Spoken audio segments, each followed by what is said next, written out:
Well, I'm grateful for this opportunity to talk about work with Stuart. I was assigned the task of talking a little about one of the experiments we did together. As it was said, I've known Stuart for 30-some years, and we've collaborated on a number of experiments, including the 17 keV neutrino measurement. And I have, well, so many things have been said that I won't try to repeat them too much. So the case study, I think it's number 5 in the list of things that were not there, was a phenomenon having to do with production of positrons in supercritical fields. It was in the 1970s that in Germany, at the GSI, they built a facility that could produce heavy uranium or uranium-like nuclei, beams of them at sufficiently high energy for 2 heavy nuclei to get together, so as in effect to form a single nucleus of twice the charge of a uranium nucleus. Actually, it had been pointed out earlier by Zeldovich in Moscow, and then extensively by Greiner, Miller, and Greiner's other students and assistants, that in such fields, strange things must happen because the Coulomb field will exceed the limit at which which can be sustained and pair production can be induced. So one of the attempts at GSI in using these beams was to study such supercritical fields, and various measurements were devised to look for positron production as a sign of that. In this period, up to about 1990, GSI was the only place in the world where these measurements were possible. So they had a monopoly on this type of beams. The super HILAC had heavy beams, but not of the right energy. So what happened? The early measurements, the positrons were seen. Different methods were used by independent groups. One of them, after the first measurements, it was found that something strange was going on. This was single positrons, and the strange thing is here. A sharp structure was observed for collisions that were very close collisions, which wasn't there for more distant collisions. So this was weird and unexpected, and some discussions about what could this be. Could it be an axion? Persisted. Then 2 groups independently confirmed such things, and measurements were set up to look at positrons in coincidence with electrons. The lines showed up in coincidence between electrons and positrons, and some energy spectra of electrons and positrons still showed sharp lines. The weird thing was that the lines weren't the same ones in the 2 experiments. The energies seemed to be different, but that was blamed on slightly different circumstances, but it seemed to a lot of discussion was going on as to what it could be. Theoretical community got very excited. We heard a little bit about discussion. If you read papers from a previous speaker, there's reference to the what one would expect in E- scattering. There's an item in Nature on new phase of an old theory, where specific mention is made of the lines seen in in GSI as a possible candidate for an axion. Lattice gauge calculations showed, were done that indicated a possible, this theory may be relevant to grand unification schemes, Technicolor, recent anomalous heavy ion experiments. And even Chandra, Chicago, tried to see whether some problems he had with in collision of gravitational waves might be explained in terms of such particles. So this is Stewart, of course. This was one of the things that would trigger him. And at the time, he was first doing neutron measurements in Germany. And as part of that collaboration, he did an experiment on NP capture and looked for possible anomalous behavior, and said that it could not be an axion because if it were to this in this range suggested by the narrow positron lines, they would have seen something. But this made a change, a set of assumptions, and experimental science reproducibility is at the very essence and core of experimental science. If somebody can see it, somebody else should be able to repeat the measurement before you believe it, especially if it's unexpected and weird. So a group of us at Argonne decided we had a LINAC called Atlas, and we asked the DOE for additional funds to make it possible to get the uranium capability needed to repeat these measurements and to fund the experiment. This came initially from discussions between Stewart, Russell, Betts, who is here, and myself. And then when we did get funding, we got together collaboration and to get DOE support. Argonne, Chicago, Florida State, Michigan State, Princeton, Queens, Washington, all participated. Scientists from these laboratories all participated in the measurement. Basically,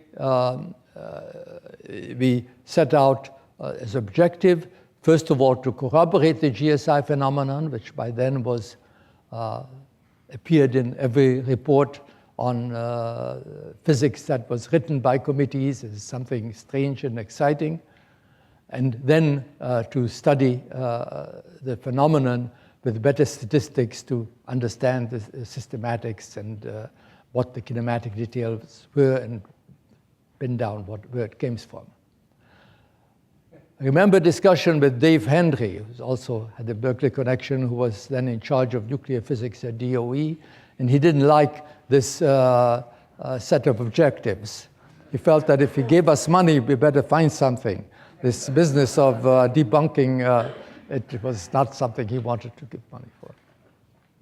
And you can imagine how Stewart reacted to that.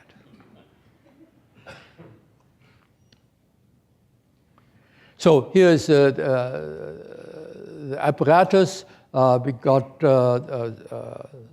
large pancake coils from an old cyclotron at Michigan State to give us a solenoidal field in this direction. And the experiment was contained in this vacuum chamber. The beam hit a target. You say uranium beam hit a uranium target. And any electrons or positrons would spiral out and hit a silicon detector, which is these things. The positron would be stopped, the energy of it measured in the silicon, and the nihilation radiation detected in a barrel of sodium iodide. Then the scattered heavy ions would be detected in this umbrella of detectors.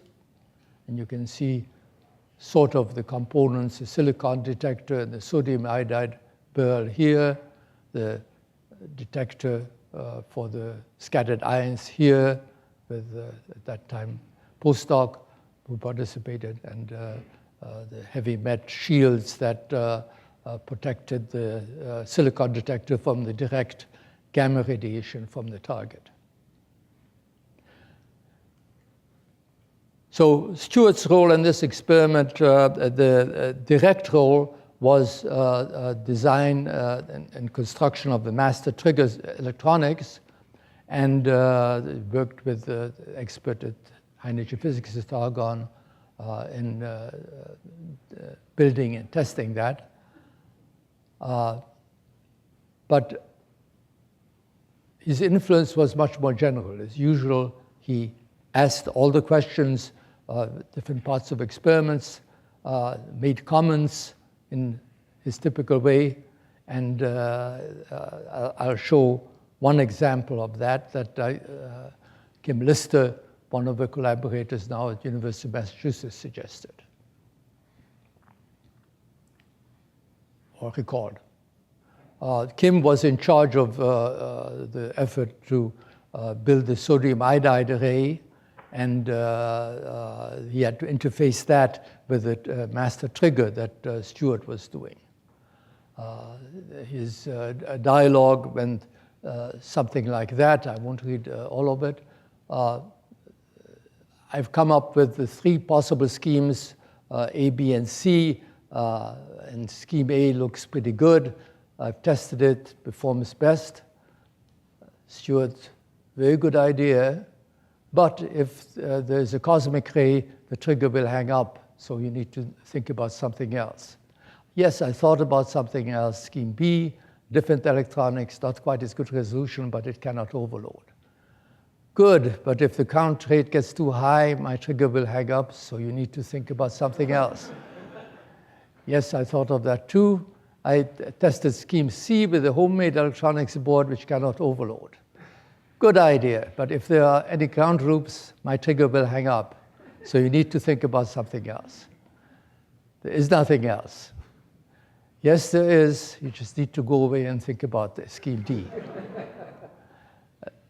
And Kim went and thought, didn't come up with a scheme D, but in the end, he refined scheme A, and Stewart's role was to anticipate all the potential difficulties, and as he puts it, he probably beat to fixing all conceivable issues in advance. Things worked just fine. Apex did get it right. The spectra we got are shown here. The counts in the GSI data were of the order of 100 counts per interval. We got of the order of 1,000. The size of the peaks that were seen in GSI would have been like the dashed line. We saw nothing, and we looked at it very systematically with different cuts that were used in the different GSI experiments, and saw nothing and set limits which were way down. Within a year, both the GSI groups had, who of course knew about what was going on at Argonne, repeated their measurements. They improved their apparatus so they could get much better statistics, and also found no effect. We had a discussion which Russell organized at Oxford of the three collaborations to discuss things on neutral ground at Oxford. And Stewart was very pleased because another nothing was straightened out. One member of our APEX collaboration felt that we didn't get it right, and still believe that we didn't do the analysis properly and that there were real effects possibly mistaken. Okay, these things happen. As was said, sometimes good physicists can confuse themselves and talk themselves into believing things that they would like to see rather than what is really there. Unfortunately, this person, a good friend, was editor-in-chief of Physical Review Letters, which caused some complications, but never mind. Here is the APEX collaboration. Note that we were asked to bring all the institutions were represented by banners, except Chicago, which we were nearest by. So at the last minute, Stuart put on his University of Chicago T-shirt, so he was the banner for the university. And you see two other members of collaboration are here, Russell Betts and Frank Calaprise. Is that Frank Wolf's too? Hmm? Is that Frank Wolf's? Yeah. That's Frank Wolf's, yes. Okay, that's all I had to say about APOS. Stuart was a great physicist. His insights, his critical faculties, much of this has been said before. It adds up to getting it right.